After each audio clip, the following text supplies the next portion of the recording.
Assalamu alaikum wa rahmatullahi ta'ala wa barakatuhu. Sunana Ahmad Madu wanda kuka fi sani da Abba Rezo. To alhamdulillah, kamar yadda ya gabata a tutorial ɗinmu na baya, na muku bayanin abin da ake nufi da if statement, sannan kuma na nuna muku misali. To a yau tutorial ɗin da za mu yi zan nuna muku me ake nufi da logical operators, wato and da kuma or. Shi and shine yake kamar sign ɗinsa shine a normal and da muka sani a jikin keyboard, ina tunanin shine a saman 7. To sannan kuma o shine kamar kara guda biyu da suke tsaye, ina ga a backslash, a key ɗin backslash suke, yana daga sama. To let's say misali, bari mu ɗaukan muku misali wanda za mu fi fahimta sosai. Misali kamar mu ne sai muke ƙirƙira program na gidan kallon bal misali. To kun san misali kamar gidan kallon bal, muna da farko dai mutum ana da buƙatar ya samu kuɗin kallon bal ɗin na farko kenan, sannan kuma ana da buƙatar mutum shekarunsa su haura shekara 18. To idan misali muka ce za mu iya single condition, kaga kenan sai dai mu testing din iya kuɗi kenan ko kuma iya shekaru. To amma kuma wannan logical operators za su ba mu damar mu testing din condition guda biyu lokaci guda ɗaya. Misali, bari kafin kar mu wasting din lokaci, bari mu fara nuna muku abin da nake nufi. Misali za mu creating, yawa kamar yadda kuke gani na yi importing din scanner, sannan kuma na shirya scanner objects din mu anan saboda muna da buƙatar scanner a wannan program din. To misali zan yi creating din variables guda biyu, na ɗaya wanda zai ajiye min kuɗi, sannan kuma na biyu wanda zai ajiye min shekaran mutum idan ya zo gidan kallon bal ɗin. To abin da za mu yi shine za mu fara ba wa user output ya saka mana shekarunsa misali, ko kuma kafin nan bari mu fara ba mutum wani ɗan output misali kamar barka da zuwa gidan kallon ball misali, sannan sai mu sauka.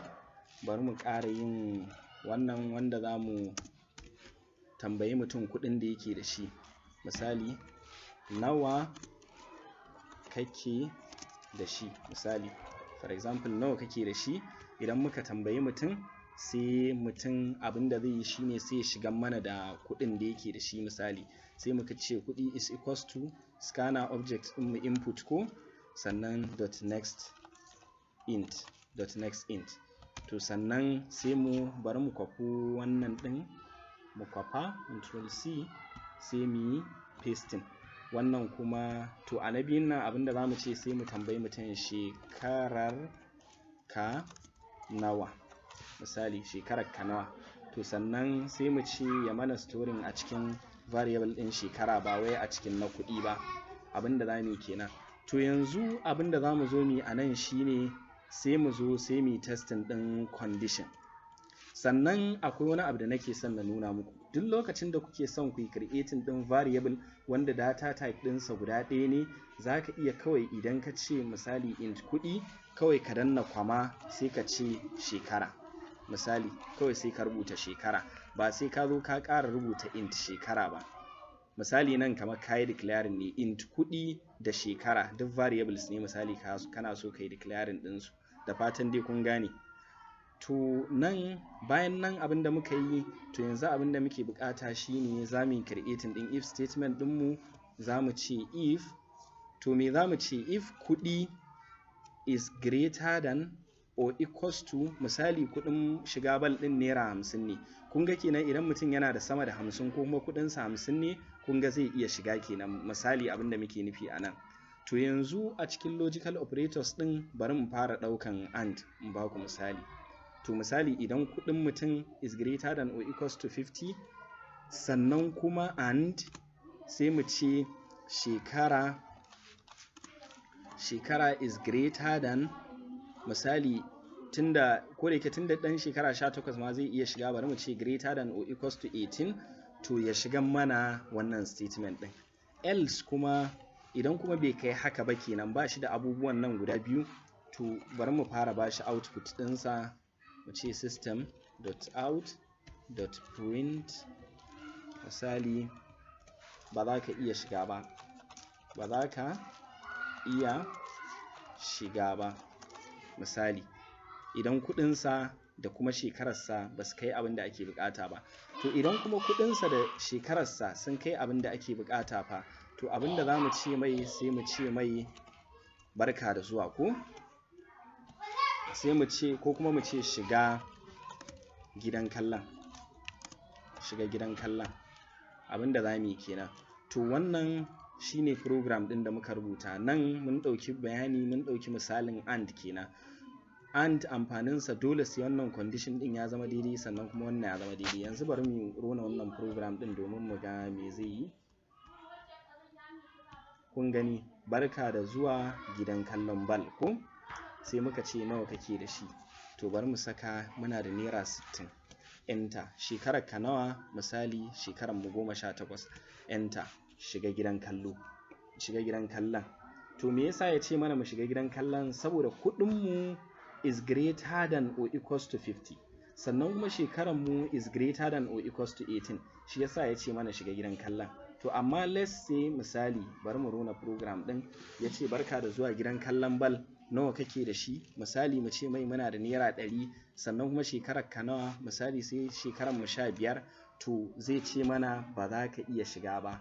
Me yasa ya ce ba za ka iya shiga ba? Saboda shekarun mu 15 ne, kuma nan mun ce and dole ne sai wannan condition din da wannan condition din sun zama daidai. To wannan condition din bai cika ba, saboda nan an ce sai ka haura shekara 18 ko kuma shekarun ka 18. To ni kuma na cike 15, shi yasa bai shiga if ba, sai ya shiga else. To wannan shi ake nufi da and operator. Sannan kuma za mu iya and operator duk yadda kake so, duk yawan yadda kake so. Misali za mu iya ƙara cewa and idan kai namiji ne, and waye, duk za mu iya wannan abin. And ba shi da limit, wai ko guda ɗaya za ka yi ko guda biyu za ka yi, za ka iya yin guda 100 ma, sama da 100 ma in kana so. To wannan shine and. To yanzu za mu ɗauki o. To let's say misali sai manajan gidan kallon sai ya ce gaskiya muna loser customers, saboda gashi dai yara suna da kuɗi sosai, yara ne masu kuɗi a aljihunsu, to amma an ce lalle sai ɗan shekara 18.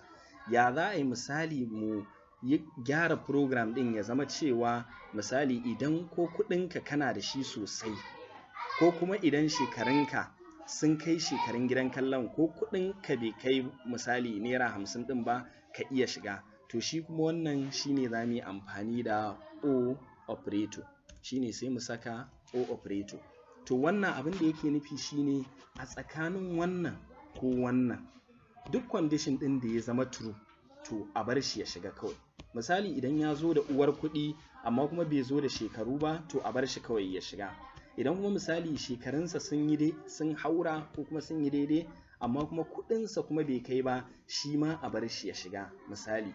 To wannan shine za ka yi amfani da o operator. To ka kenan a wannan case ɗin o operator sai har idan ya kasance nan ba daidai bane, nan ma ba daidai bane, sannan zai shiga else. Yanzu bari rona muku misali ku gani. Misali sai ya ce mana barka da zuwa gidan kallon bal, nawa kake da shi? Misali muna da 1500, yaro da kuɗi kenan. To misali muka danna enter, ya tambaye mu shekarar ka nawa? To shekara ta 12. To ni yaro ne amma kuma ina da kuɗi, to me zai ce mana shiga gidan kallon bal, saboda an rubuta wa program an ce idan wannan condition ɗin ko kuma wannan condition ɗin ɗaya zama daidai, to kawai a bari ya shiga kawai. Bari mu ƙara ronawa mu gani. Misali barka da zuwa gidan kallon bal, nawa kake da shi? Misali naira 10. Na danna enter. Shekarar ka nawa? To na kai shekara 40. To tunda kai babba ne dattijo, program ɗin mu ya ce shiga gidan kallon bal. Kun ga kenan tunda dai har na yi meeting ɗin condition guda ɗaya, shi yasa ya banni na shiga ciki. Da fatan dai kun fahimta. To amma misali let's say sai ya ce nawa kake da shi, sai na ce ina da naira 20. Kuma ya ce shekarar ka nawa? Shekara ta 16. To kun ga sai ya ce ba za ka iya shiga ba, saboda me? Saboda ɗaya daga cikin condition ɗin nan naka bai zama daidai ba. Shi yasa kawai ya ce to kawai zan shiga cikin else, tunda ba ka da requirements ɗaya daga cikin waɗannan guda biyun. To da fatan dai kun fuskanci abin da ake kira da logical operators, wato ma'ana and da kuma o. Shi and sai condition duka sun zama true sannan zai shiga. Shi kuma o idan dai har condition ɗaya a cikin nan ya zama true to zai barka ka shiga, ko da ɗayan false ne. Sannan kuma wani abu da nake son ku tuna shine kar ku manta za ku iya yin and ko o duk yawan yadda kuke so. Misali yanzu zan iya ƙara zuwa in ce o, misali 40 is greater than 6, misali in ƙara space in ce o, duk zan iya yin wannan. Sannan misali kamar idan na yi haka ɗin yana nufin kenan ko guda 100 na yi, in dai guda ɗaya ya zama true 99 ba daidai ba ne, to zai shiga min cikin wannan if ɗina. Da fatan kun gane.